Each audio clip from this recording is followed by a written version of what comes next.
Hello champions, hope your day is going well.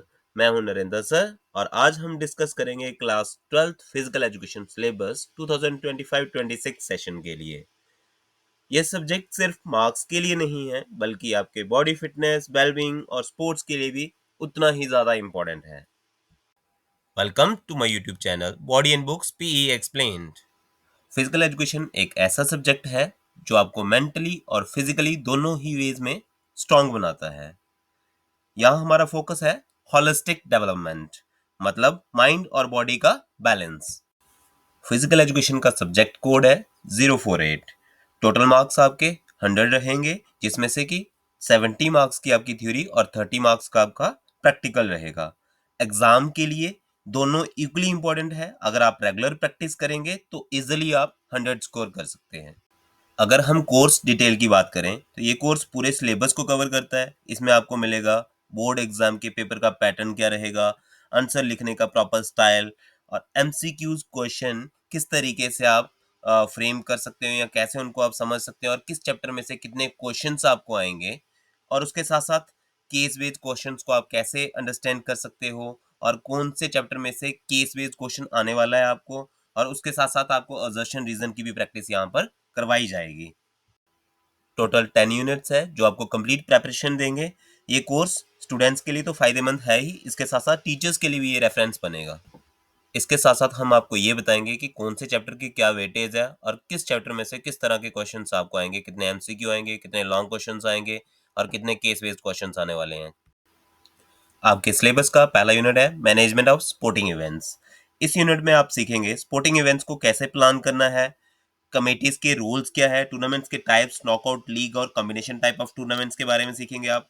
उनके लिए fixtures कैसे बनते हैं और इंट्राम्यूरल एक्स्ट्राम्यूरल इवेंट्स होते क्या है, उनके बारे में लाइव एग्जांपल्स के साथ हम उनको समझेंगे। उसके साथ साथ स्पेशल प्रोग्राम्स जैसे health run, run for unity भी यहाँ पर कवर किए जाएंगे। इस चैप्टर की आपकी वेटेज रहेगी 9 मार्क्स। जैसे कि अगर हम बात करें एमसीक्यूज की, मिनिमम एक आएगा या फिर दो भी आ सकते हैं। फिर एक आपको 3 नंबर का या 4 नंबर का क्वेश्चन आएगा, प्लस यहाँ पर 4 मार्क्स का आपका एक केस बेस्ड क्वेश्चन आने वाला है जो कि आपको मोस्ट प्रोबेबली आपका लीग फिक्चर होगा, या फिर समटाइम्स हो सकता है नॉकआउट आए, बट मोस्ट प्रोबेबली आपका लीग फिक्चर ही होगा। बाकी इन टॉपिक्स की आपको डिटेल वीडियो जो है कुछ ही दिन में मिल जाएगी। Chapter number 2, children and women in sports. यहाँ हम सीखेंगे exercise guidelines of WHO for different age groups. Like अगर हम बात करें कि कौन सी एक्सरसाइज करनी चाहिए, क्या क्या गाइडलाइंस को हमें फॉलो करना चाहिए ताकि हम एक इन्फेंट की, एक टॉडलर की और एक चिल्ड्रन की प्रॉपर तरीके से डेवलपमेंट करवा पाएँ, उसके लिए हमें क्या क्या स्टेप्स फॉलो करने चाहिए, उसके बारे में हम फर्स्ट टॉपिक में एक्सप्लेन करेंगे। फिर सेकंड है आपका postural deformities and their corrective measures, जिसमें हम kyphosis, lordosis, scoliosis, round shoulders, flat feet, genu varum और गेनुवल्गम के बारे में डिस्कस करेंगे। इसके अलावा थर्ड टॉपिक में हम पढ़ेंगे कि वुमेन्स की पार्टिसिपेशन जो स्पोर्ट्स में होती है उनको क्या क्या उसके बेनिफिट्स होते हैं, लाइक फिजिकल बेनिफिट्स क्या मिल रहे हैं, साइकोलॉजिकल बेनिफिट्स क्या मिल रहे हैं और सोशल बेनिफिट्स क्या मिल रहे हैं उनको। इसके अलावा आपका फोर्थ टॉपिक है स्पेशल कंसिडरेशन, जो कि मेनार्क और मेंस्ट्रुअल डिसफंक्शन के बारे में हम यहाँ पर डिस्कस करेंगे। And the next one is female athlete triad factor, जिसमें हम पढ़ेंगे ऑस्टियोपोसिस, जो कि आपके 3 फैक्टर्स होते हैं, osteoporosis, amenorrhoea and eating disorder. Osteoporosis is a bone weakening disorder, whereas amenorrhea is a menstrual dysfunction and eating disorder, जिसकी 2 टाइप्स है, एक बुलिमिया नर्वोसा और एक आपकी है एनोरेक्सिया नर्वोसा। बुलिमिया नर्वोसा जिसमें हम क्या करते हैं, binge eating followed by purging, and anorexia nervosa जिसमें क्या होता है कि वुमेन्स को डर होता है कि उनका वेट बढ़ जाएगा, ठीक है, तो उनको पतला दिखना होता है बेसिकली, जिसकी वजह से वो क्या करती है, खाने के ऊपर रेस्ट्रिक्शंस लगा लेते हैं। अगर हम इस चैप्टर की वेटेज की बात करें तो 7 मार्क्स का है, इसमें से कि आपको केस बेस्ड क्वेश्चन नहीं आने वाला है, एमसीक्यूज होंगे आपको इसमें से, वेरी लॉन्ग होगा या लॉन्ग होगा, उनमें से कोई एक क्वेश्चन होगा लॉन्ग या वेरी लॉन्ग में से, और उसके साथ साथ शॉर्ट क्वेश्चन हो सकता है। Unit number 3, yoga as a preventive measures for lifestyle diseases. तो सबसे पहले अगर हम बात करें लाइफस्टाइल डिजीजेस की, तो lifestyle diseases are those diseases which occurs due to the unhealthy habits and sedentary lifestyle. तो इसमें आता क्या क्या है, कौन सी डिजीजेस आती है, ओबेसिटी आती है, डायबिटीज आती है, अस्थमा आएगी, and then hypertension, back pain and arthritis. सबसे पहले ओबेसिटी के लिए आसनास है आपके, उसके साथ साथ डायबिटीज के लिए आसनास है। आपको ये डिटेल्ड आसनास दिए हुए मैंने यहाँ पर कि कौन कौन सा आसना जो है किस किस डिजीज के लिए है। तो गो थ्रू विद दैट आसनास, क्योंकि क्या होगा कि आपको इन आसनास के बारे में पता होना चाहिए, बिकॉज एक एमसीक्यू आएगा आपको, और वो 100% एक एमसीक्यू आएगा ही आएगा आपका। उसमें क्या होगा, आपको पिक्टोरियल रिप्रेजेंटेशन करनी है, मतलब कि कौन सा जो आसना है, आपको पिक्चर को आइडेंटिफाई करना है जिसका आपको 1 नंबर का एमसीक्यू आने वाला है। और हर एक आसना का आपको प्रोसीजर पढ़ना है, बेनिफिट्स पढ़ने हैं, कॉन्ट्राइंडिकेशंस पढ़नी है। जरूरी है, क्योंकि आपको इस चैप्टर में आसनास के बारे में या फिर डिजीजेस के बारे में पूछा जा सकता है, जो कि केस बेस्ड क्वेश्चंस में आ सकते हैं। ठीक है, मोस्ट प्रोबेबली कि इस चैप्टर में से केस बेस्ड नहीं आएगा, आपको क्या पता असर्शन में पूछ लें ओबेसिटी के लिए कि ओबेसिटी क्लास 1 क्या होती है, क्लास 2 क्या होती है, क्लास 3 क्या है, ओबेसिटी क्या होती है, किसकी वजह से होती है, क्या कॉजेज हैं उसके। या फिर डायबिटीज के लिए पूछ लें कि डायबिटीज की टाइप्स क्या क्या है। अब आप लोगों ने पढ़ी होंगी डायबिटीज की टाइप्स के लिए कि टाइप 1 टाइप 2 होती है, ठीक है, बट क्या टाइप 3 भी है? अगर किसी को पता है तो वो कमेंट कर सकता है नीचे। ओके, नेक्स्ट है अस्थमा। अस्थमा क्या होता है, किसकी वजह से होता है, ठीक है, सारी चीजें, सारे रीजंस उसके बारे में पढ़ेंगे हम डिटेल वीडियो में। इसके साथ साथ हाइपरटेंशन के बारे में हम डिस्कस करेंगे कि क्यों होता है, किसकी वजह से होता है। उसके बाद हम आर्थराइटिस और बैक पेन के लिए डिस्कस करेंगे। और अगर हम इस चैप्टर की वेटेज की बात करें तो 7 मार्क्स का चैप्टर है, जिसमें से कि मैंने ऑलरेडी आपको बता दिया कि एक एमसीक्यू जो है सिर्फ आपको पिक्टोरियल रिप्रेजेंटेशन के लिए आएगा। उसके साथ साथ आपको एक 2 मार्क्स का क्वेश्चन आ सकता है, प्लस 4 मार्क्स का क्वेश्चन आ सकता है, या फिर ऐसा हो सकता है कि एक और एमसीक्यू बच जाए और आपका एक लॉन्ग क्वेश्चन बन जाए। ओके, या फिर एक आपका 3 मार्क्स का क्वेश्चन आ जाए, प्लस एक 2 मार्क्स का और एक एमसीक्यू आ जाए। तो वो डिपेंड करता है। Unit number 4, physical education and sports for CWSN। अगर हम इस चैप्टर की बात करें, ये यूनिट इंक्लूसिव एजुकेशन और स्पोर्ट्स के लिए है। Special Olympics, Paralympics, deaf Olympics के बारे में डिटेल मिलेगी आपको इस चैप्टर में। और ये ऑर्गेनाइजेशन डिसेबिलिटी स्पोर्ट्स को प्रमोट करती है बेसिकली। और इसके साथ साथ हम इसमें पढ़ेंगे क्लासिफिकेशंस, डिविजनिंग और इंक्लूजन के कंसेप्ट को कवर करेंगे हम। और इसमें हम advantages of physical activities for CWSN, क्या क्या फायदे होते हैं डिसेबल्ड चाइल्ड को अगर वो फिजिकल एक्टिविटीज में इंगेज होते हैं, और किस तरह की स्ट्रेटेजीज हमें बनानी चाहिए ताकि उन डिसेबल्ड बच्चों के लिए स्पोर्ट्स जो है एक्सेसिबल हो, ताकि वो बच्चे जो है पार्टिसिपेट कर पाए स्पोर्ट्स में, ज्यादा से ज्यादा उनकी जो है पार्टिसिपेशन हो। और अगर हम इस चैप्टर की वेटेज की बात करें तो 4+4 है, जो कि 4 मार्क्स का आपका केस बेस्ड क्वेश्चन आने वाला है आपको, जिसमें मोस्ट प्रोबेबली आपको पूछा जाएगा ये जो ऑर्गेनाइजेशंस हैं लाइक डेफ ओलंपिक्स, पैरालंपिक्स, इनके बारे में, जैसे इनकी पिक्चर्स हैं, इनको आइडेंटिफिकेशन के लिए बोल दिया जाएगा आपको कि इनको आइडेंटिफाई करो कौन सा जो है लोगो किस ऑर्गेनाइजेशन का है। तो वो आपको पता होना चाहिए, अकॉर्डिंगली आप उसके अकॉर्डिंगली जो है अपने आप को प्रिपेयर करेंगे। Unit number 5, sports and nutrition. Sports के लिए सही डाइट लेना उतनी ही जरूरी है जितनी तुम्हारे लिए वो मेरी क्लासेस अटेंड करना। हाँ हाँ, क्या सोच रहे थे, तेज हो रहे हो? Okay, let's come to the point. Balance diet and nutrition, जिसमें हम पढ़ेंगे मैक्रो न्यूट्रिएंट्स और माइक्रो न्यूट्रिएंट्स के बारे में। मैक्रो में क्या होता है, प्रोटीन, कार्बोहाइड्रेट, फैट और वाटर, जो हमें लार्ज प्रोपोर्शन में चाहिए। और अगर हम माइक्रोन्यूट्रिएंट्स की बात करें तो इसमें वाइटामिन और मिनरल्स फॉल करते हैं, जो कि डिफेंसिव फूड का काम करते हैं। इनको हम डिफेंसिव फूड भी कहते हैं, जो कि आपको कम प्रोपोर्शन में चाहिए। और नेक्स्ट अगर हम बात करें सेकंड टॉपिक की, तो nutritive and non nutritive components of diet के बारे में पढ़ेंगे हम, जिसमें कि प्रोटीन, कार्बोहाइड्रेट, फैट्स, वाइटामिन और मिनरल्स, ये सारे आपके जो है न्यूट्रिटिव कंपोनेंट्स हैं। वहीं पे नॉन न्यूट्रिटिव की बात करें तो फाइबर, वाटर एंड फाइटोन्यूट्रिएंट्स, या जिनको हम फाइटोकेमिकल्स भी कहते हैं। जिनको इसके बारे में फाइटोकेमिकल्स या फाइटोन्यूट्रिएंट्स के बारे में पता है वो कमेंट में इसकी एक्सप्लेनेशन दीजिए। और बाकी तो हम इसको डिस्कस करेंगे ही जब हमारी एक्सप्लेन वीडियो आएगी इसकी। नेक्स्ट टॉपिक है आपका ईटिंग फॉर वेट कंट्रोल, कि हमें क्या खाना चाहिए अपने वेट को कंट्रोल करने के लिए, या वेट कम है तो तब क्या खाना है, वेट ज़्यादा है तो तब किस तरीके से आप कंट्रोल कर सकते हैं वेट को। तो इसमें आता है हेल्दी वेट होता क्या है BMI के अकॉर्डिंग, या पिटफॉल ऑफ डाइटिंग क्या होती है, फूड इंटॉलरेंस क्या है, या फूड मिथ्स क्या है और उनके फैक्ट क्या है, उसके बारे में हम यहाँ पर डिस्कस करेंगे। Last topic of this chapter is importance of diet in sports. अगर हम बात करें यहाँ पर कि आपको कंपटीशन से पहले किस तरह की डाइट लेनी है, ड्यूरिंग कंपटीशन आपको किस तरह की डाइट लेनी है, दैट मीन्स कार्बोहाइड्रेट्स कब आपको कंज्यूम करने हैं, या फिर प्रोटीन कब कंज्यूम करना है आपको, या फिर फैट कब कंज्यूम करना है आपको, किस स्पोर्ट्स के लिए करना है, वो हम डिस्कस करेंगे। ओके, एंड आफ्टर कंपटीशन हमें किस तरह की डाइट लेनी है, ये डिटेल वीडियो में आपको बताया जाएगा कि कौन सी डाइट आप किस टाइम पर कंज्यूम करोगे।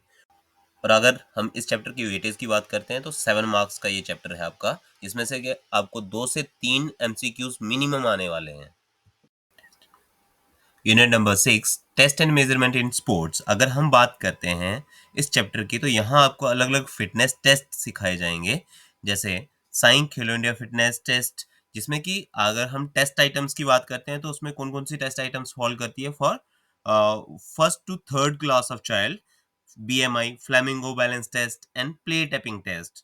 ये है आपके 5 to 8 years ऑफ एज जो बच्चे होते हैं उनके लिए। उसके साथ साथ अगर हम बात करते हैं जो आपके सीनियर बच्चे होते हैं जिनकी एज जो है 9 years से लेके 18 तक की रहती है, उनकी बात करते हैं तो उनमें क्या आता है कि आपका BMI होता है, 50 मीटर स्प्रिंट जिसको हम 50 मीटर डैश भी कहते हैं, 600 रन वॉक टेस्ट होता है आपका, उसके साथ साथ सिट एंड रीच टेस्ट आता है, उसके साथ साथ आपके पार्शल कल आप आते हैं, और पुशअप्स आती हैं। और यहाँ पर हम पढ़ेंगे हार्वर्ड स्टेप टेस्ट के बारे में, competition of BMR, that is the basal metabolic rate. उसके साथ साथ हम पढ़ेंगे रिकली एंड जोन्स टेस्ट जो कि सीनियर सिटीजन्स के लिए होता है। उसकी टेस्ट आइटम्स के हम प्रोसीजर एक्सप्लेन करेंगे, किस तरीके से उनको कंडक्ट किया जाता है, क्या पर्पस रहता है किस टेस्ट का। उसके साथ साथ हम जॉनसन मैथनी टेस्ट के बारे में भी यहाँ पर पढ़ेंगे, जिसकी 4 टेस्ट आइटम्स है आपकी, फ्रंट रोल, बैक रोल, उसके साथ साथ है आपकी जंपिंग हाफ टर्न और जंपिंग फुल टर्न। और टोटल वेटेज है आपकी इस चैप्टर की 8 मार्क्स। केस बेस्ड क्वेश्चन आपको इस चैप्टर में से नहीं आने वाला है। एमसीक्यूज जो है आपको 2 से 3 एमसीक्यूज इस चैप्टर में से आएंगे, बाकी एक शॉर्ट क्वेश्चन आएगा, वेरी शॉर्ट भी आ सकता है आपको, ठीक है, और एक लॉन्ग या फिर वेरी लॉन्ग आ सकता है, मतलब वो कॉम्बिनेशन पे डिपेंड करता है आपका, बट इसमें से केस बेस्ड स्टडी आपको नहीं आने वाली है। Unit number 7, physiology and injuries in sports. इस चैप्टर में हम पढ़ेंगे physiological factors determining components of physical fitness. कौन से कंपोनेंट्स की बात कर रहे हैं हम? Strength, speed, endurance, flexibility and agility. जैसे स्ट्रेंथ के लिए कौन से फैक्टर्स है, किन फैक्टर्स के ऊपर हमारी स्ट्रेंथ डिपेंड करती है, किन फैक्टर्स के ऊपर हमारी स्पीड डिपेंड करती है, किन फैक्टर्स के ऊपर हमारी एजिलिटी डिपेंड करती है, फ्लेक्सिबिलिटी डिपेंड करती है, या फिर हमारे एंड्योरेंस डिपेंड करता है।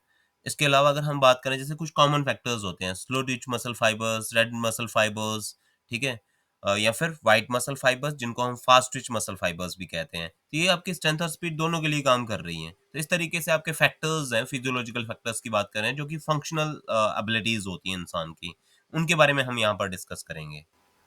इसके बाद हम इस चैप्टर में पढ़ेंगे effects of exercise on muscular system, effects of exercise on cardio respiratory system.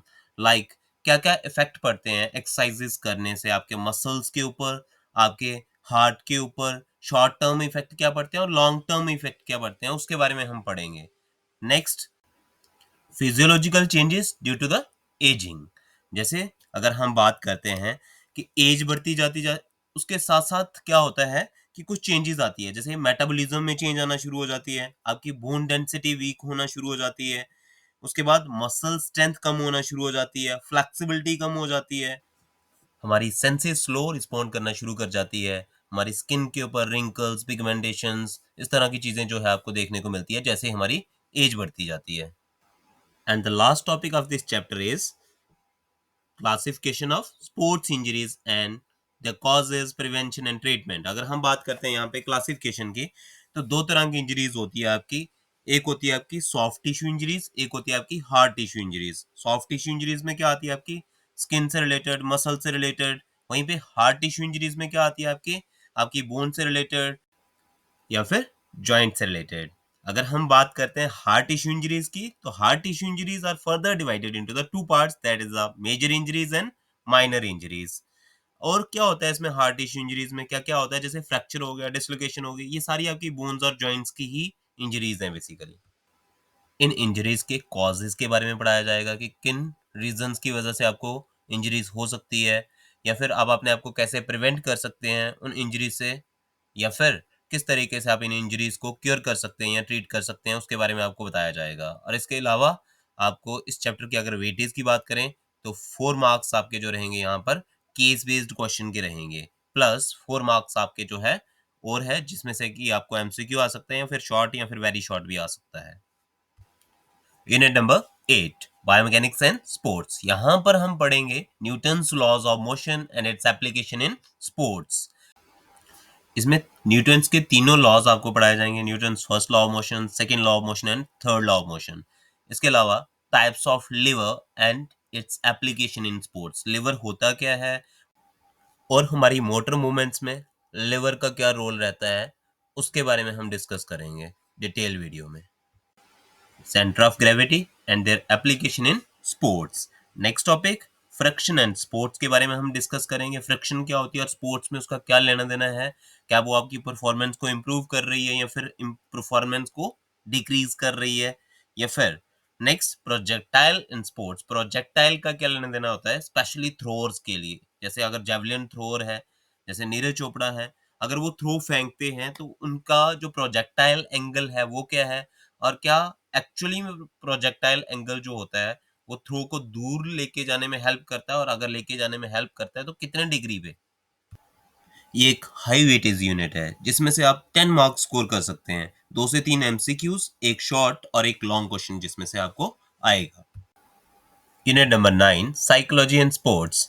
इस चैप्टर में हम पढ़ेंगे पर्सनैलिटी और उसके types, traits in big five theories. Big five theories are OCEAN, ठीक है, तो इसके बारे में हम डिटेल में पढ़ेंगे जब हम इस चैप्टर की डिटेल वीडियो में आएंगे। नेक्स्ट है motivation and its types and techniques. Motivation क्या होती है, उसकी टाइप्स कौन कौन सी है और कौन कौन सी टेक्निक्स के थ्रू अब मोटिवेशन जो है आपको मिलती है। यहाँ से एमसीक्यूज आएंगे आपको मोटिवेशन वाले टॉपिक में से। उसके बाद आप पढ़ोगे इसमें एग्रेशन के बारे में, मीनिंग क्या, उसका कंसेप्ट क्या है, types of aggression in sports, किस किस तरह का जो है एग्रेशन होता है स्पोर्ट्स में, और क्या एग्रेशन हमारी स्पोर्ट्स परफॉर्मेंस को इन्हेंस करेगा या हमारी परफॉर्मेंस को डिक्लाइन करेगा, इसके बारे में हम डिटेल वीडियो में डिस्कस करेंगे। और इसके अलावा आप इस चैप्टर में पढ़ोगे self talk, goal setting, mental imagery जैसे स्ट्रेटेजीज इस चैप्टर में इंक्लूड है। Last topic of this chapter is exercise adherence, reasons to exercise, benefits and strategies to enhancing it। सबसे पहले एक्सरसाइज एडेरेंस की बात करें हम तो एक्सरसाइज एडेरेंस होता क्या है कि कंप्लायंस टू अ एक्सरसाइज, ठीक है, तो रीजंस टू एक्सरसाइज और क्या क्या मतलब रीजंस है या क्या बेनिफिट्स आपको एक्सरसाइज से मिलने वाले हैं उसके बारे में हम डिस्कस करेंगे। फिर कौन कौन सी स्ट्रेटेजीज हमें बनानी चाहिए कि जिसकी वजह से हमारा इंटरेस्ट क्रिएट हो एक्सरसाइज करने के लिए। Last unit of your syllabus is training in sports. अगर हम बात करें इसमें हम पढ़ेंगे concept of talent identification and development in sports. ये यूनिट ट्रेनिंग साइकिल्स जैसे micro, meso and macro cycles, ठीक है, और फिजिकल एबिलिटीज जैसे स्ट्रेंथ, स्पीड, एंड्योरेंस, फ्लेक्सिबिलिटी को कैसे हम इन्हेंस कर सकते हैं उसके लिए मेथड्स क्या है। फिर सर्किट ट्रेनिंग में क्या क्या होता है, कौन कौन से स्टेप्स को फॉलो करना चाहिए हमें सर्किट ट्रेनिंग में, उसके बारे में हम डिस्कस करेंगे। और इस चैप्टर की जो वेटेज है आपकी वो है आपके 9 मार्क्स, ये भी एक हाई स्कोरिंग यूनिट है। सो इसमें से आपको लॉन्ग क्वेश्चन भी आएगा, एमसीक्यूज भी आएंगे और शॉर्ट भी आएगा। थैंक यू स्टूडेंट्स, मुझे उम्मीद है आपको सिलेबस क्लियर हो गया होगा। वीडियो अच्छी लगी हो तो लाइक करो, चैनल को सब्सक्राइब करना मत भूलना। मिलते हैं नेक्स्ट वीडियो में।